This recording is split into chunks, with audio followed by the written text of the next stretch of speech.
गलती नहीं करनी कि कहीं दी वीडियो दे टैग कॉपी करके, कहीं दी वीडियो दा टाइटल कॉपी करके, कहीं दी वीडियो दा डिस्क्रिप्शन कॉपी करके, कहीं दी वीडियो दा सब कुछ कॉपी कर सामान आना कि मैं तू केड़ी गलती थई है कि यूट्यूब टीम वाला मेरा यूट्यूब चैनल डिलीट कर दिता है। तो पहली गलती तुसा ये नहीं करनी कि ना कहीं दा कंटेंट यूज करना है, ना ही कॉपीराइट सॉन्ग यूज करना है, ना ही किसी दी वीडियो दे टैग कॉपी करके अपनी वीडियो ते लावने, ना ही किसी दा टाइटल अपनी वीडियो ते लावने कॉपी करके। आजकल यूट्यूब दियां बहुत सख्त पुलिसियां आ चुके हैं जिस दी वजह तो यूट्यूब चैनल आजकल हर बंदे दा यूट्यूब चैनल हैक करें खड़न। काफ़ी मिलियन वाले सबसक्राइबर वाले यूट्यूब चैनल हैक कर लेते हैं उन्होंने इन्हां गलतियों की वजह नाल। आज सारिया गलतियां तुहानू मैं दसां। पहले भी बार तुसा ये गलती नहीं करनी कि कहीं दी वीडियो दे टैग कॉपी करके, कहीं दी वीडियो दा टाइटल कॉपी करके, कहीं दी वीडियो दा डिस्क्रिप्शन कॉपी करके, कहीं दी वीडियो दा सब कुछ कॉपी करके अपनी वीडियो ते नहीं लावना।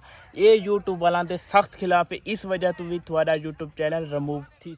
तुसा दूजी गलती ये नहीं करनी कि कहीं यूट्यूब तो सॉन्ग चाह के अपनी वीडियो दे बैक ते जड़ा म्यूजिक लेंदे वे वो नहीं लावना। खास कर वो यूट्यूब की लाइब्रेरी च बन के उत्थों चाह के अपनी वीडियो ते यूज़ करना है।